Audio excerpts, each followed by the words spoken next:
नमस्कार दोस्तों, स्वागत है आप सभी का हमारे YouTube चैनल एसजे क्लासेज पर। तो देखिए, हम पढ़ रहे थे चैप्टर नंबर 3, उसमें एक्सरसाइज 3.6 हमारे चल रही थी। उसके 2 क्वेश्चन हमने सोल्व कर लिए थे, 3 क्वेश्चन सोल्व कर लिए थे। आज हम पढ़ते हैं क्वेश्चन नंबर 4। तो देखिए, तो गाइस, यदि आपको क्लास 10 की टोटल मैथ यदि पढ़नी है तो प्लीज हमारे चैनल को जरूर सब्सक्राइब कीजिए। वीडियो यदि आपको पसंद आए तो वीडियो को लाइक कीजिए और इसको अपने दोस्तों में जरूर शेयर कीजिए, और वो भी यहाँ से, ताकि अपनी प्रिपरेशन स्टार्ट कर सके। तो देखिए, स्टार्ट करते हैं आज का लेक्चर, क्वेश्चन नंबर 4।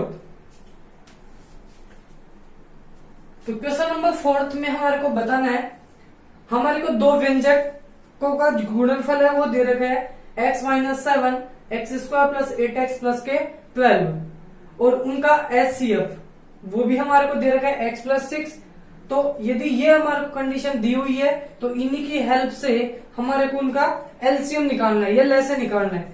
तो पहले इतने 2 व्यंजक आपको दे रखे हैं, तो व्यंजक यहाँ अलग अलग नहीं दे रखे, उन दोनों का मल्टीप्लाई होके हमारे को क्वेश्चन में दिया हुआ है। तो देखिए, हम जानते हैं कि एलसीएम, एचसीएफ और 2 व्यंजकों के गुणनफल या प्रोडक्ट के बीच में जो रिलेशन होता है उसको मैंने बताया था कि दोनों व्यंजकों का जो गुणनफल होता है वो उन दोनों के एलसीएम और एचसीएफ के गुणा के बराबर होता है। तो हम जानते हैं कि 2 व्यंजकों का गुणा, 2 व्यंजकों का जो गुणनफल होता है वो उनके एलसीएम के और एचसीएफ के गुणनफल के बराबर होता है। तो 2 व्यंजकों का गुणनफल ही हमारे को क्वेश्चन में दे रखा है, वो है हमारे पास x-7 और x² प्लस 8x प्लस के 12 इक्वल्स टू, एलसीएम आपको क्वेश्चन में नहीं दे रखा, ये आपसे पूछ रहा है, और एचसीएफ आपको दे रखा है x प्लस के 6। अब देखो, ये x प्लस 6 जो फैक्टर है वो इस एलसीएम से गुणा हो रहा है, और तुम्हें यहां से एलसीएम ही प्राप्त करना है। तो एलसीएम प्राप्त करने के लिए एलसीएम के साथ जो नंबर आपके पास आ रहा है उसको वहां से हटाना होगा। तो x प्लस 6 यहां से गुणा में है तो ये दूसरी ओर जाके डिवाइड में चला जाएगा। तो x माइनस का 7, तो x² प्लस 8x प्लस का 12, और x प्लस 6 उधर गुणा में था तो इधर आके भाग लग जाएगा, इधर आपके पास केवल यहां से बचेगा एलसीएम। तो देखो, एलसीएम क्वेश्चन का कब प्राप्त होगा, जब इस पूरे बहुपद में जब मैं x प्लस 6 का भाग दे दूंगा। तो एक तरीका तो यह है कि इस बहुपद को इसको गुणा करके और उसमें x प्लस 6 का भाग दो, या ऊपर कोई ऐसा आप फैक्टर बना दो जिससे x प्लस 6 उससे आसानी से कट सके। एक तरीका तो वो है, दूसरा इसका इसमें भाग देके हम सोल्व करेंगे। तो ये एक द्विघात समीकरण आपको यहां से प्राप्त हो रही है। तो इसके यदि मैं गुणनखंड करके देखूं कि क्या ऐसा कोई फैक्टर बन रहा है या नहीं बन रहा, यदि बन रहा होगा तो हम उसको काट देंगे, यदि नहीं बन रहा होगा तो फिर हमें को इसमें भाग देना ही पड़ेगा। तो देखिए, x माइनस का 7 एज इट इज रहेगा। अब ये जो अंदर क्वाड्रेटिक इक्वेशन आपको दे रखी है, क्वाड्रेटिक पॉलिनोमियल जो दे रखा है, यहां इसको हम सोल्व करते हैं। तो x² प्लस 8x प्लस का 12, ऐसे 2 नंबर आपको ढूंढने हैं जिनको मल्टीप्लाई करे तो 12 आ जाए, एड या सब्ट्रैक्ट करे तो 8 आ जाए। तो ये नंबर होगा 6 और 2। तो 6x में यदि 2x ऐड करते हैं तो 8 भी मिल जाता है, और 6 को 2 से मल्टीप्लाई करते हैं तो 12 भी आपके पास यहां से प्राप्त हो जाएगा। तो नीचे आपके पास चल रहा है x प्लस में 6 और इक्वल्स टू एलसीएम। देखिए, और इसको यदि सोल्व करें तो x माइनस का 7, अंदर आपके पास एक पेयर ये बन जाएगा और दूसरा वाला ये, इस दोनों पेयर में से x यदि कॉमन लेते हैं तो यहाँ बचेगा x प्लस का 6, इन दोनों से यदि 2 बाहर लेते हैं तो यहाँ बनेगा x प्लस में 6 अपॉन में नीचे चल रहा है x प्लस का 6 इक्वल टू आपके पास आ गया एलसीएम। इसके बाद देखिए, यदि आपको यहां से एलसीएम ही प्राप्त करना है तो यहां फैक्टर चल रहा है, एक तो x माइनस का 7। अब देखो, ये जो फैक्टर है वहां भी x प्लस 6 आ रहा है, इधर भी एक फैक्टर x प्लस 6 आ रहा है। तो अंदर जो ब्रैकेट था उसमें से मैंने x प्लस का 6 कॉमन ले लिया, तो यहां से तो बच गया x, यहां से बच गया प्लस में 2, तो यहां से बच गया टोटल x प्लस का 2। नीचे आपके पास एक फैक्टर चल रहा है x प्लस में 6। तो देखो, इस x प्लस 6 से ये x प्लस 6 यदि कैंसिल हो गया तो इसका मतलब इसमें इसका भाग चला गया, कैंसिल करने का मतलब भाग देना ही होता है। तो ऊपर आपके पास बच रहा है x माइनस का 7 और नीचे बच रहा है इसके साथ आ रहा है x प्लस का 2 और डिनोमिनेटर में आपके पास जो बचेगा वो 1 आ रहा है, उससे यहाँ पर कोई फर्क नहीं पड़ने वाला। तो एलसीएम या तो ये फैक्टर के फॉर्म में लिख दो या इन दोनों का आप मल्टीप्लाई भी करके लिख सकते हो। x को x से मल्टीप्लाई किया तो x स्क्वायर, x को यदि 2 से मल्टीप्लाई किया तो 2x, माइनस का 7 यदि x से मल्टीप्लाई होता है तो माइनस का 7x, माइनस 7 यदि 2 से मल्टीप्लाई होता है तो माइनस का 14। इसको और सोल्व आउट करें तो x square 2x minus 7x ये बन गया माइनस का 5x, ये बन गया माइनस का 14। तो आपका जो एलसीएम यहां से प्राप्त हो गया वो हो गया x square minus 5x minus का 14। तो इस तरीके से यदि आपको लेस है मैस है और उनके व्यंजकों के गुणनफल में रिलेशन पूछे तो हमेशा आपको ये वाली कंडीशन ही लगानी है। इसी की हेल्प से हम एक चीज यहां से प्राप्त कर सकते हैं, तो या तो ये एलसीएम या एचसीएफ, तो इन 4 चीजों में से कोई भी 3 चीजें आपको यहाँ पर दी हुई होगी। तो देखिए अब हम पढ़ रहे हैं एक्सरसाइज का क्वेश्चन नंबर 5। यहाँ आपको 2 व्यंजक नहीं दे रखे, 2 व्यंजकों का एचसीएफ और एलसीएम तो हमें पता है। अब इन दोनों की हेल्प से हमारे को वो दोनों व्यंजक निकालने हैं, लेकिन क्वेश्चन में कंडीशन दे रखा है कि वो जो दोनों व्यंजक होने चाहिए वो दोनों द्विघातीय व्यंजक होने चाहिए, मतलब दोनों में जो चर की मैक्सिमम पावर होनी चाहिए वो 2 होनी चाहिए। जैसे मैं बोलूं कि 2 नंबर आपके पास कोई भी हो सकते हैं और उन दोनों का एलसीएम तो आपको दे रखा हो 60 और मान लो उन दोनों का एचसीएफ आपको दे रखा हो मान लो 15, तो ये हम कैसे पता करें कि वो दोनों व्यंजक कौन से थे कि जिनका एलसीएम 60 हो या 15 हो। तो इसके लिए हम जानते हैं, देखो यदि हम तुम्हारा को एचसीएफ निकालना होता है तो जैसे 2 नंबर, एक दे दिया 60, दूसरा दे दिया 35, ये दोनों आपके पास कोई संख्या है, इन दोनों को यदि मुझे एचसीएफ चाहिए होगा तो मुझे इसके भी फैक्टर करने होंगे और इसके भी फैक्टर करने होंगे और दोनों में से कोई एक ऐसा नंबर लेना होगा जिसका भाग इसमें भी पूरा पूरा जा रहा हो और इसमें भी पूरा पूरा जा रहा हो। ऐसे बड़े से बड़ा नंबर हम लेते हैं जब आपको एचसीएफ निकालना होता है। इसका मतलब ये हुआ कि जो एचसीएफ आपके पास होगा उसका डिवाइड इसमें भी होगा और इसमें भी होगा, मीन्स जो आपके पास एचसीएफ आएगा वो इसका भी एक गुणनखंड होगा और इसका भी एक गुणनखंड होगा। तो एचसीएफ तो आपका दोनों संख्याओं में अवेलेबल रहेगा। अब बात करते हैं एलसीएम की। तो यदि हम दोनों संख्याओं का एलसीएम यदि निकालते थे तो वो एक ऐसी संख्या होती थी जिसमें एचसीएफ का भी पूरा पूरा भाग जाएगा। जैसे फॉर एग्जाम्पल यदि मैं 2 नंबर लूं, एक नंबर ले लिया 12, एक ले लिया 15।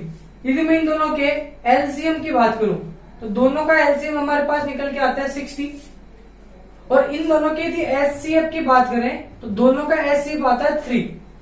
तो देखो जो एचसीएफ आपके पास आता है वो इसका भी एक गुणनखंड होगा और इसका भी एक गुणनखंड होता है, तो 3 दोनों का एक फैक्टर होगा। इसका मतलब वो पहले वाले व्यंजक में भी होगा और दूसरे वाले में भी होगा।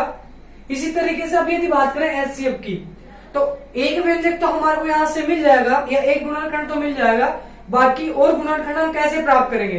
तो देखिए यदि मैं 3 से इसमें डिवाइड करूं तो 4 और इसमें डिवाइड करें तो 5, तो और फैक्टर आप यहां से प्राप्त कर सकते हो।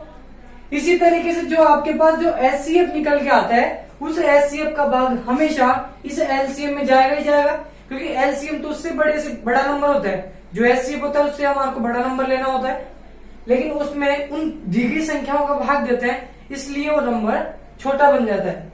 तो यहाँ 60 में भी इससे डिवाइड होगा।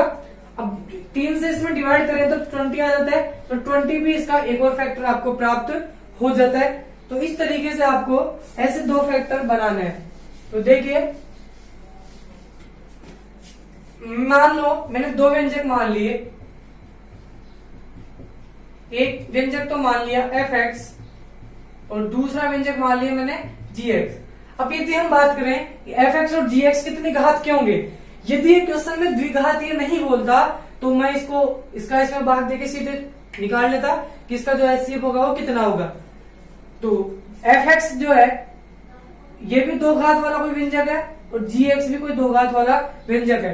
तो देखो एचसीएफ यदि इन दोनों में से x-5 आया होगा तो इसका मतलब x-5 जो है वो पहले वाले व्यंजक में भी उपस्थित होगा और दूसरे वाले में भी होगा, तभी इन दोनों में से जाके आप x माइनस 5 कॉमन लिया होगा तभी उसकी पावर 1 फैक्टर कॉमन निकल के आई होगी।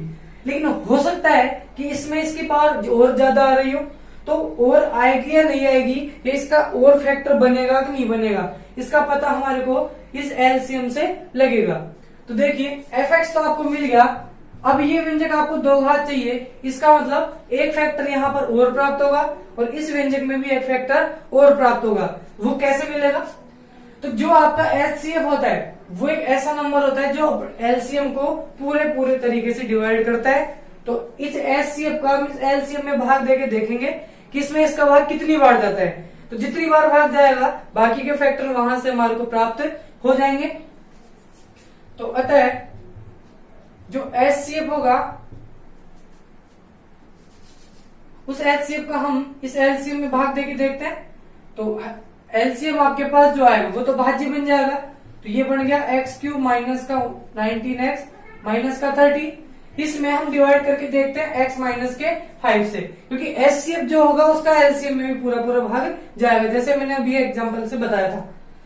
x माइनस 5 का इसमें यदि डिवाइड किया तो इसका भाग इसमें x स्क्वायर बार जाता है। इसको यदि इससे मल्टीप्लाई करें तो एक्स स्क्वायर को इस माइनस 5 से यदि मल्टीप्लाई करते हैं तो आपके पास फैक्टर आता है माइनस के 5x स्क्वायर। इसको मैंने इसलिए लिखा क्योंकि ऐसा इधर कोई फैक्टर नहीं था, ऊपर स्क्वायर वाला कोई यहाँ पर पद नहीं था। इसके बाद हम इसके साइन चेंज करते हैं, यहाँ तो माइनस बन जाएगा और यहाँ पर प्लस। ये दोनों एक दूसरे सॉरी ये एक्स क्यूब भी बनेगा यदि एक्स स्क्वायर इससे मल्टीप्लाई हुआ तो। अब ये तो कैंसिल आउट हो गए। अब हमारे को सबसे पहले सबसे बड़ी घात लिखनी होती है, फिर उससे छोटी वाली। सबसे बड़ी घात यहाँ पर आ रही है 5x स्क्वायर जो भी प्लस का बन गया। यहां से माइनस का 19x बच रहा है और माइनस का 30 यहां से आपके बच रहा है। तो 5x स्क्वायर यहाँ बन गया। अब x का डिवाइड वापस इसमें करते हैं तो x कर जाता है, यहाँ पर 5x टाइम इसमें डिवाइड हो चुका है। 5x को यदि x से मल्टीप्लाई करें तो ये बन गया 5x स्क्वायर। 5x को माइनस के 5 से मल्टीप्लाई करते हैं तो माइनस के 25x, ये माइनस ये प्लस, ये दोनों कैंसिल हो गए। माइनस के 19x में से प्लस का 25 यदि आप सब्ट्रैक्ट करते हो तो ये 6x बचता है, माइनस का यहाँ पे बनता है 30।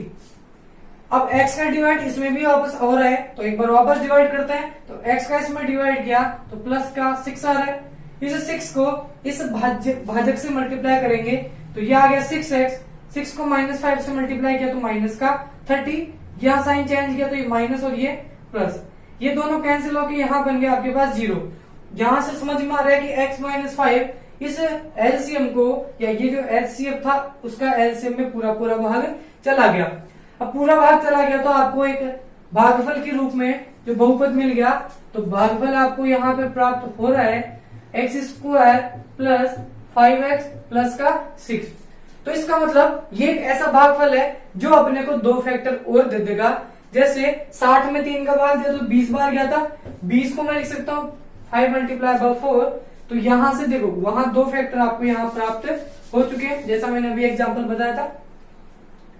तो यदि मैं इसके फैक्टर यदि करता हूं तो मुझे दो फैक्टर यहां से आप प्राप्त हो जाएंगे। अब इसके फैक्टर करने मैंने सिखा दिए थे।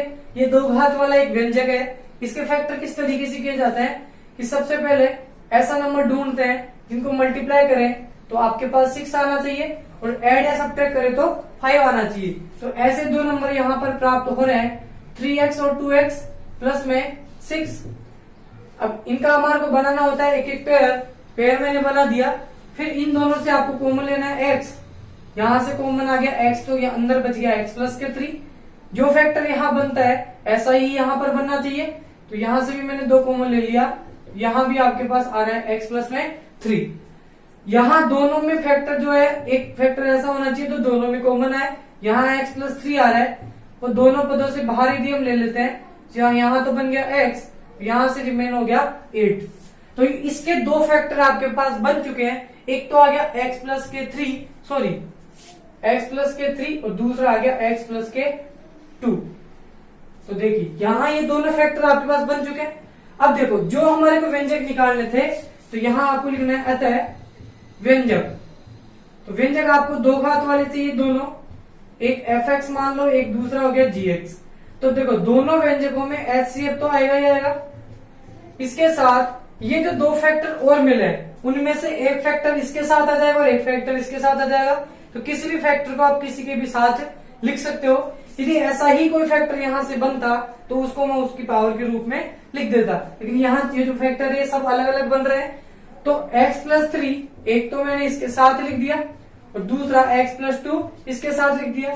तो देखो ये फैक्टर इसके साथ क्यों लिखा, हो सकता था कि दोनों फैक्टर इसके साथ भी आ सकते थे, लेकिन क्वेश्चन में हमारे को बोल रखा है कि fx और gx या जो भी दो व्यंजक आपको प्राप्त होने चाहिए वो दोनों दो घात वाले होने चाहिए, इसलिए मैंने एक फैक्टर इसके साथ लिया और दूसरा वाला दूसरे के साथ। अब इसको यदि और सोल्व आउट करें तो fx आएगा, x को x से मल्टीप्लाई किया तो x², x को 3 से मल्टीप्लाई किया तो 3x, माइनस यहाँ से 5x, तो दोनों सब्ट्रैक्ट होके बनेंगे माइनस का 2x, -5 को 3 से मल्टीप्लाई किया तो माइनस का 15।